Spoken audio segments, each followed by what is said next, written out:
Greetings to all our viewers, all the learners. Welcome to the lecture on Global Commons. I am Dr. Amna. I teach political science at Shyama Prasad Mukherjee College for Women, University of Delhi. Dear learners, as we try to take this lecture forward, we'll now try to understand that what are global commons, what are the key issues involved in not only in understanding but also of management of global commons, what are the implications for national and domestic and international politics, and most important, how important is the debate on preservation, conservation, management of global commons, not only for the institutional apparatus but also for larger thinking community at large. As we take the lecture forward, we would first look into the definition of global commons. We'll try to highlight their significance, focus on key concerns. Then we will proceed to understand for the need for effective conservation of natural resources. So at the outset, let's understand what do we mean by global commons. Commons signify something that is available to all. Global commons signify international, supranational and global resource domains in which there is a common pool resource that's found. Now, if we are to say how do we identify global commons, they include Earth's shared natural resources. Now, let's go by some precise definitions. According to the World Conservation Strategy, a report on conservation published by International Union for Conservation of Nature and Natural Resources in collaboration with UNESCO and with the support of United Nations Environment Programme and World Wildlife Fund. We now take the words from this definition that a commons is a tract of land or water owned by or used jointly by members of a community. The global commons includes those parts of the Earth's surface beyond national jurisdiction, notably the open ocean, living resources there or which have held in common, notably the atmosphere. The only landmass that may be regarded as part of the global commons is Antarctica. So, broad ideas are coming forward from this definition that resources and looking at the domains of the areas which are outside the political reach of any one nation state. We all know that the main perspective, the realist perspective in international relations places state as the main unit of analysis. However, the global commons are resources which are beyond the political reach of any one single nation state. Now, this also brings into focus how international law has identified four global commons, namely the high seas, atmosphere, Antarctica, outer space. Now, as we try to understand them, we like to add here that right now there's also a debate, and the debate is that should we include cyberspace as a part of global commons, or that cyberspace may also meet the definitions of global commons, the internet, World Wide Web, and the resulting cyberspace are often being referred to global commons here. However, there is a debate that is going on here. Now, let's try to take the global commons one by one. When we talk about global oceans, they signify interconnected system of the Earth's ocean comprising the bulk of the hydrosphere. Now, when we look at the hydrosphere system, it is divided into number of principal oceanic areas. Oceanic waters are interspersed by many smaller seas, gulfs and bays. Followed by that, when we are trying to understand global oceans, we also have to look into the governance mechanism which has been put in place to regulate it. At the primary is the law of the sea. Now, this is part of the public international law governing relations between nations in respect to navigational rights, mineral rights, jurisdiction over coastal waters, amongst others. Similarly, when we are talking about global oceans, maritime law, which is often referred as the admiralty law, that is governing maritime activities, and private international law governing the relationships between private entities which operate vessels on the oceans. Then another global commons, that is atmosphere of the earth. Now, when we are trying to understand atmosphere of the earth, it is about layers of gases surrounding the planet earth, and it is retained by earth's gravity. Now, when we go by the scientific discourse, we all know that there are three major constituents of earth's atmosphere: nitrogen, oxygen and the argon. Then another global commons, the outer space.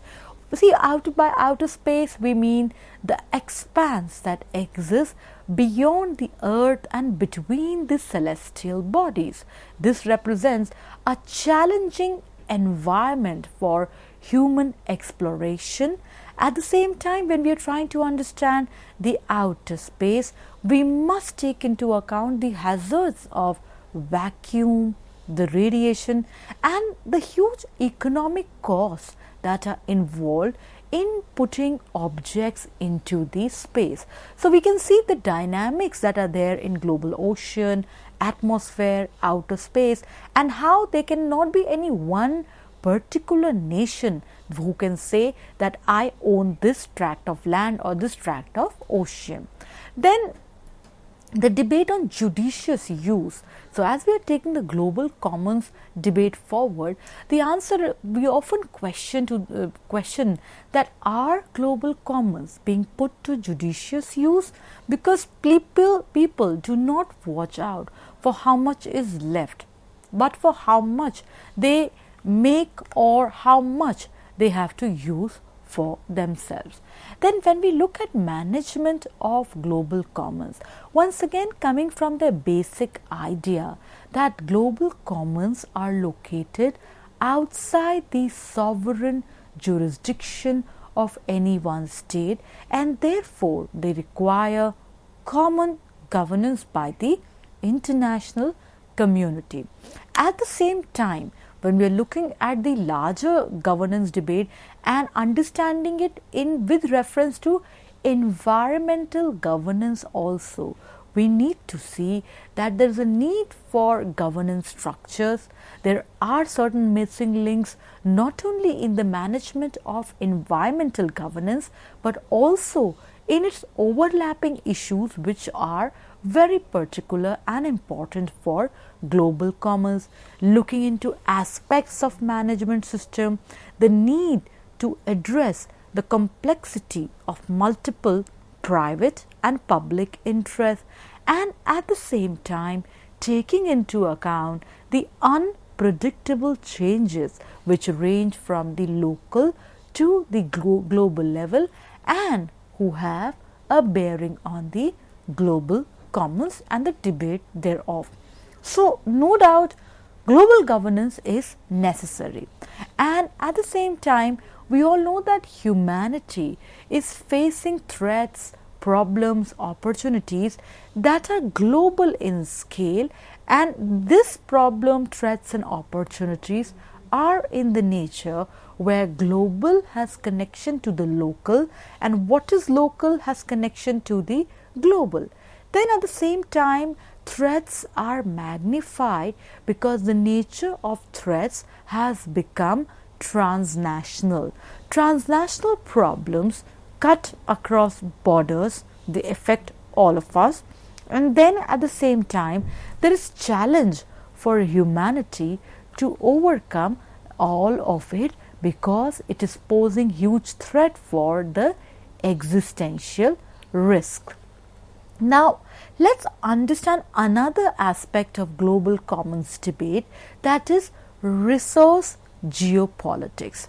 We all know that the question of who gets what, when, where and how, this question is important not only for understanding of domestic politics but at the same time very significant for the understanding of global politics.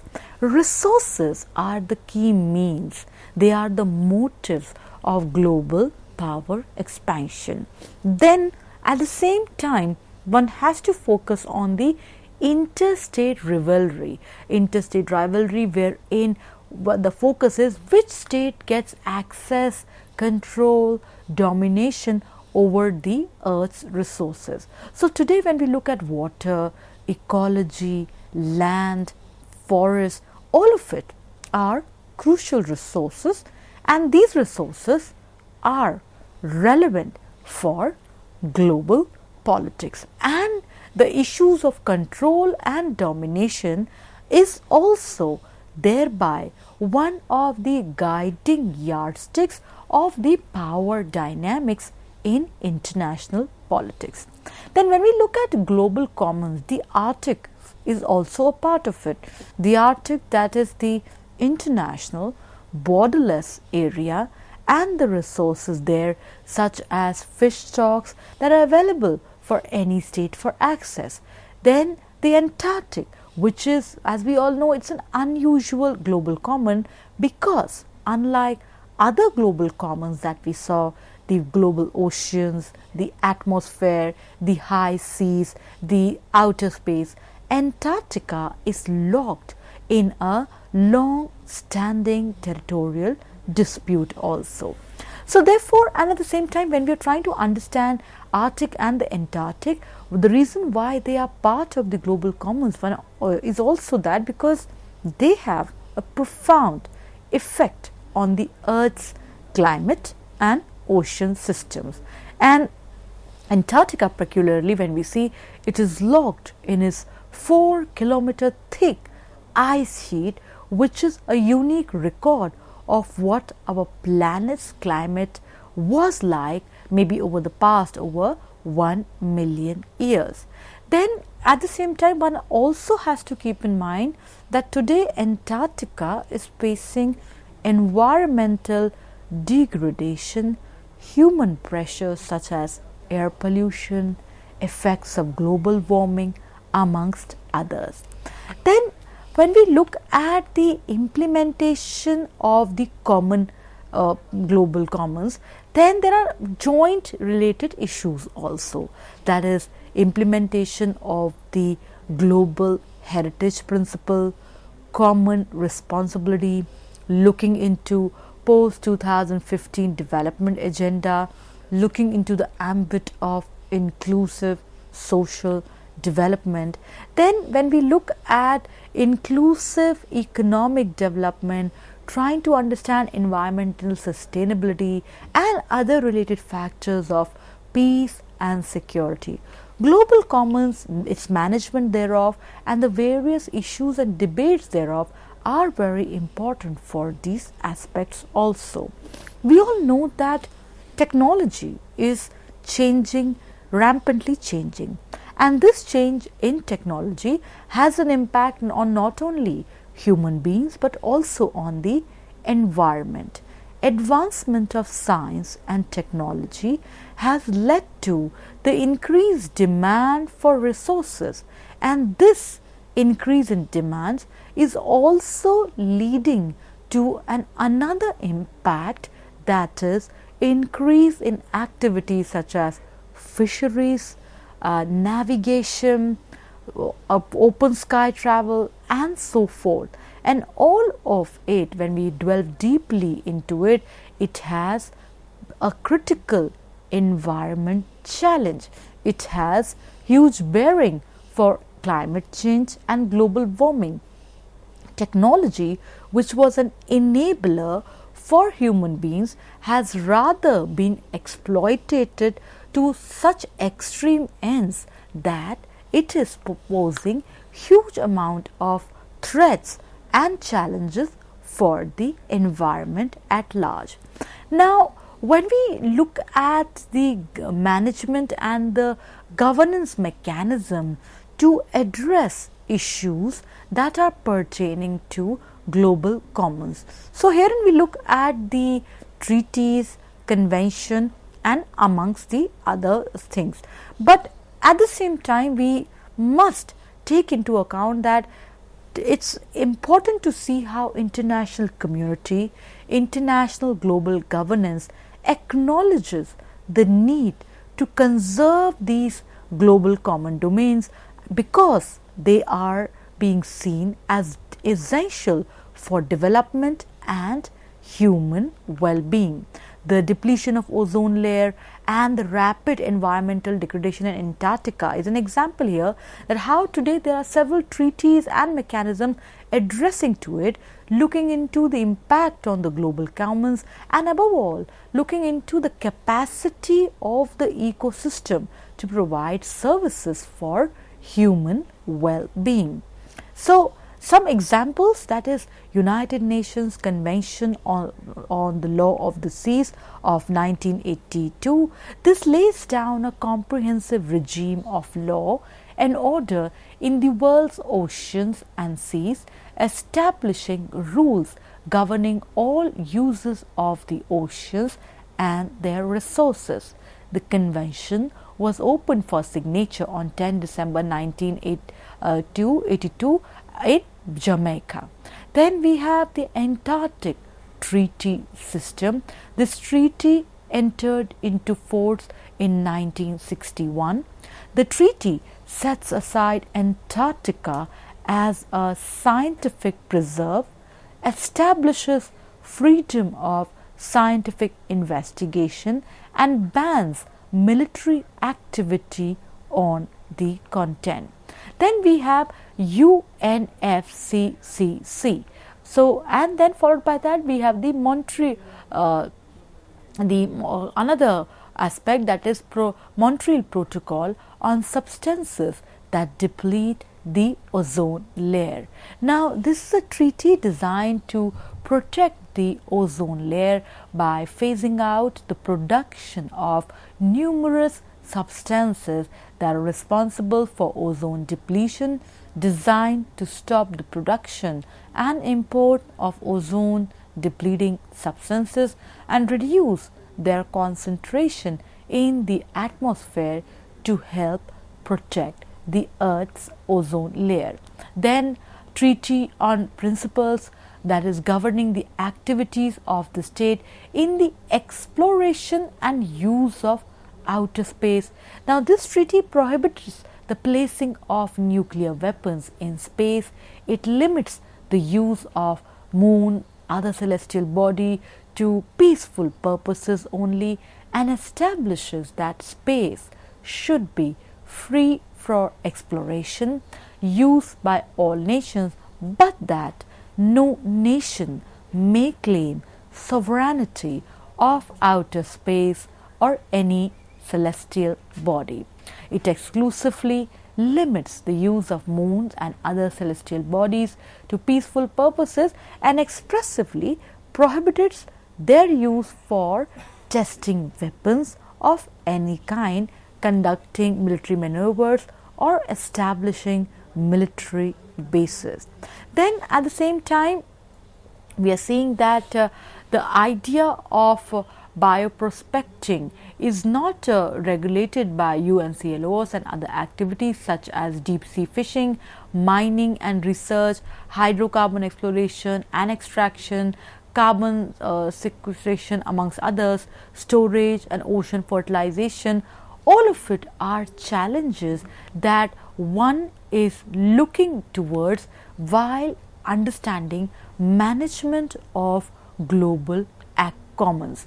Then at the same time, there are huge issues when we look at global commons debate. That is, there are geographical gaps in the regional regime. Then large parts of the global commons are without a regional framework too. Then at the same time, the developing countries face a particular challenge in undertaking expensive environmental impact assessments or monitoring the global commons.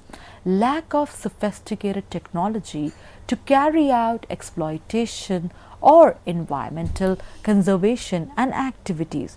All of it has to be seen in the sense of challenges that are there while the global governance attempts to deal with issues of global commons.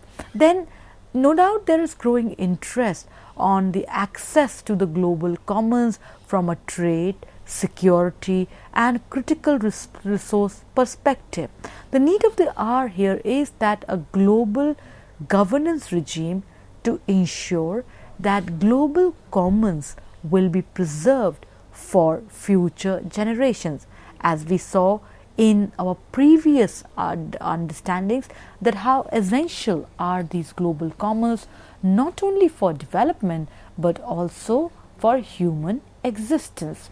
Then when we look at United Nations Agenda 2030, now this Agenda 2030 for Sustainable Development builds on the Millennium Development Goals and the decisions of the United Nations Conference on Sustainable Development at Rio de Janeiro in 2012. Now it defines 17 Sustainable Development Goals for anchoring sustainability as a guiding principle in key areas like the politics, the economy. Now all of these SDGs also are linked to the global commons. For example, the issue of removing having free air is linked to the issue of atmosphere, the issue of global oceans and the issue of potable drinking water. So achieving SDGs require intensive global and national cooperation and operation, and global commons are important too. Today industrial countries, they have a role in causing global environment problems, and developing countries are vital to have a holistic solution for a long-term basis. So all of it shows that how today the debate on management and issues and concerns of global commons is also getting various facets. Then damage to the global commons, when we see that issues of rainforests getting fire, coral reefs being rapidly destroyed, and the adjacent issues of urbanization, industrialization, growing number of automobiles worldwide, all of it brings to light the need for collective action for a secure future of human beings and at the same time preserving global commons. Then when we look at the national and global environmental issues, see, governments have to take measures to promote economic efficiencies.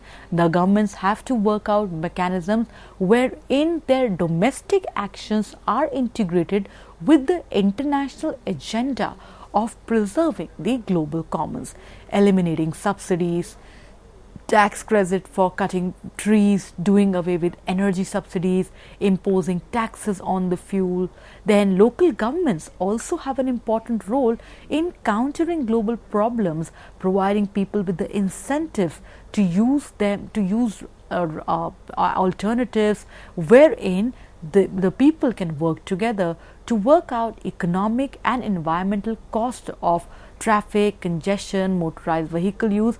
Then at the same time, as we are factoring the role of local governments, non-governmental organizations and civil society are equally important stakeholders in not only the debate on global commons but also ensuring sustainable joint combined efforts to preserve global commons and have a secure future for human civilization. So as we conclude our lecture on global commons, we will now look at certain reference literature that learners can make use of for revising the topic. We have this very interesting book by J. Buck, that is Global Commons and Introduction. This gives us historical underpinnings of international law, makes us understand the stakeholders that are involved, looks at the current policies and their problems, presents to us historical evolution of global commons, development of interest in exploiting the resource domain, the conflicts amongst nations over the use of commons, and effects to design institutions to control access to domains and to regulate their use. Another important book that is by Scott Jaspers, that is Conflict and Cooperation in Global Commons. Now this book presents to us that together these domains serve as an essential zone through which international commerce, communication, governance prosper. However, at the same time, global commons are congested, contested and competitive, thereby paving way for much more debate on their management. So dear learners, this was the lecture today on global commons. We hope you all enjoyed the lecture today. Thank you.